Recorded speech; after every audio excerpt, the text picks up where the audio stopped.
Keeping up with our motto, let learning be a joy and teaching a pleasure, here we are with the remote teaching and learning process to bridge the gap. Happy learning to all students. Hello students, I, Anuradha Sharma, welcome you all in today's online session of history. Today we will continue our chapter number 7 from history textbook of standard 6, and the topic is India during the Maurya period. So students, if you remember in the last video we discussed about the Greek emperor Alexander's invasions in India. We also learned about the founder of Maurya Empire, who was Chandragupta Maurya. And today we will continue the same Maurya Empire and we'll learn about other kings of the same empire. Okay, so let's begin with Emperor Ashoka. So students, after Chandragupta Maurya renounced the throne, it means he now left his throne, he was succeeded by his son Bindusara. It means after Chandragupta Maurya, his son Bindusara became the king. And after the death of Bindusara, his son Ashoka succeeded to the throne in 273 BCE. Before becoming the king, Ashoka was appointed as the governor of Takshashila and Ujjain. And as a governor, he very successfully fought against all the rulers who revolted against him. He crushed all the revolts at Takshila. So now, after becoming the emperor of Magadha, he launched a campaign against the state of Kalinga. This Kalinga is in today's state of Odisha. As you know, Odisha is an Indian state. So this Kalinga is over there. Now Emperor Ashoka conquered Kalinga. So in this map, I'll show you all the places where Ashoka expanded his kingdom. So you can see here Afghanistan. So he extended his empire from Afghanistan in northwest here and Nepal in the north. You can see this is north direction. Here is Nepal. And after that to the Karnataka and Andhra Pradesh in the south. It means we have to go down to south. Here you can see Andhra and the south direction. His kingdom was spread over here. And from Bengal in the east to Saurashtra in the west. Bengal is here in the east. Okay. And to Saurashtra in the west. And here you can see the Kalinga. A very famous war when it was fought here. We will learn about it. The Kalinga War. So Ashoka was deeply moved by the bloodshed of the Kalinga War. Means he saw a lot of destruction, blood everywhere, dead bodies, and he decided that uh, he will never fight a war again. So he came to believe that truth, non-violence, compassion, and forgiveness were the important values. So after seeing all the destruction, he accepted or adopted these values. And he taught all these values to the common people also. How? All these values and his orders, everything was inscribed on different pillars. Okay, so I'll show you a pillar in the picture. You can see inscriptions. When you write on a hard object, that is called inscription. So this is pillar of Ashoka, and whatever is written over here, it is in Brahmi script. So in these inscriptions, he is referred to as, means Ashoka is referred to as Devanam Priyo Piyadasi. It means beloved of the god, and he who looks on with affection. Okay, affection here means love. So another inscription states that, means other pillar, other writing, it shows that after becoming the king, after 8 years, He made the conquest of Kalinga and had a change of heart on seeing the devastation it caused. Means when he became a king, after 8 years, he fought this war, and when he saw this destruction and devastation, his heart was totally changed. Okay, and an inscription of Emperor Ashoka at Delhi shows that he had put restrictions on the hunting of bats, monkeys, rhinoceros, and on setting fire of forest. It means now he totally banned on the killing of any living being or any living thing. Now we will see Emperor Ashoka's work for the spread of religion.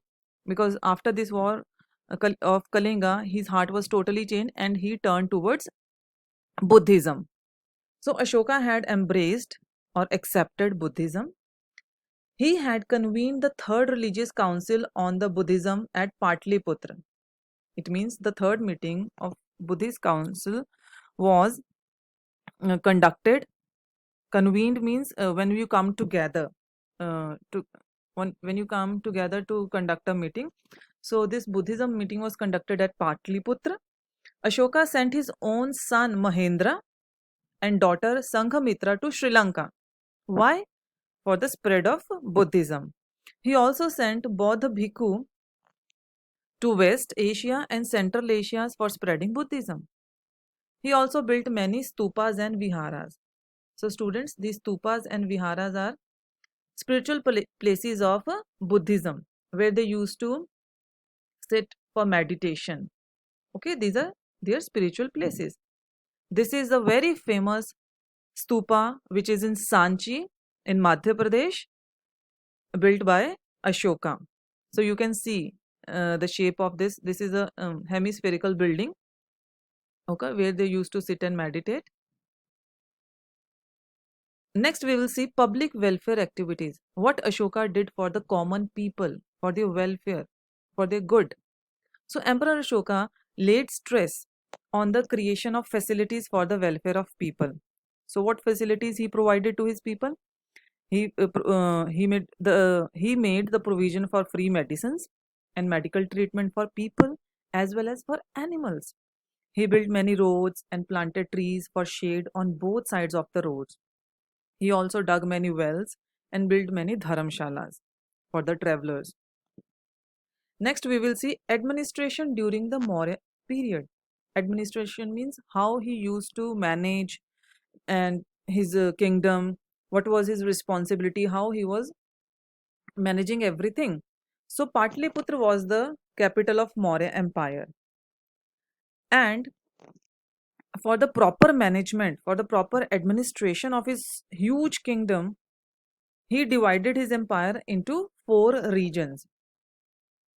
So these were four regions: Eastern region, which was known as Toshali, Odisha; Western region, Ujjaini, Madhya Pradesh; Southern region, Suvarnagiri, Karnataka; and Northern region, Takshashila, Pakistan.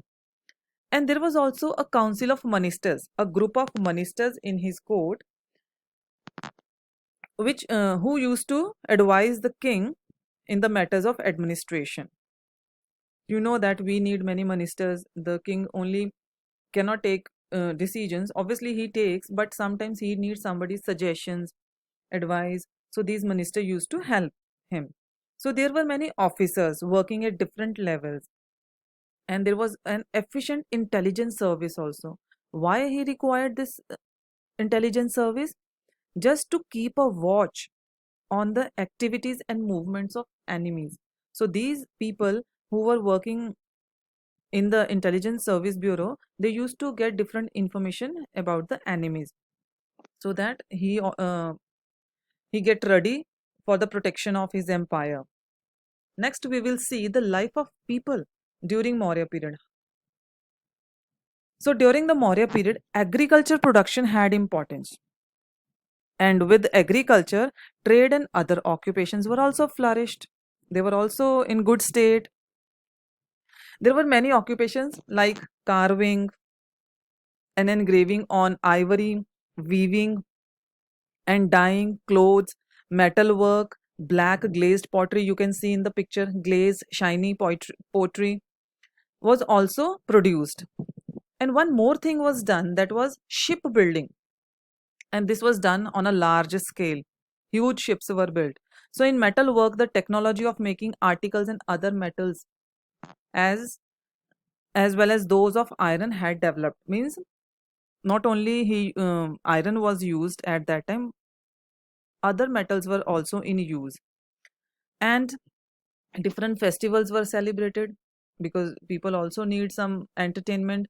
So there were sources also like dance and music concerts, wrestling bouts, chariot races, board games, chess was also known as ashtpad. So many people were in a very good environment. They were prosperous, enjoying, working. So it means his during his empire people had a good life. Next we will see art and literature. You can see this pillar. This is a rock cut pillar where you can see different um, idols and different pictures are carved.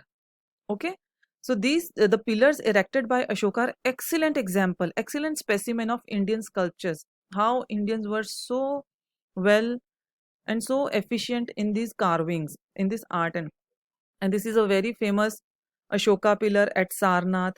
And you can see this chakra over there. This chakra is there in our Indian national flag. The pillar has lions on all four sides, but we can see three because one is behind. And this is the official seal of the government of India. These lions, if you see any government document, they use this uh, a seal made up of, means these lions are there in the seal.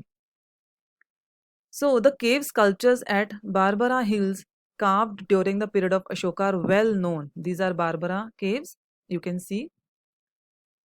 And these caves are in Bihar nowadays. So they are the oldest cave sculptures in India. So now students, this was all about the life of people, Ashoka's empire, and his victories, his administration, and art and literature during his period. So we have learned everything about him. So everything was flourishing during their period. But after the death of Emperor Ashoka, the Maurya Empire began to decline. After Mauryas, many new states and some empires also emerged in India, which we will learn in next chapter. So, okay, I hope everybody understood this chapter. So thank you so much, students.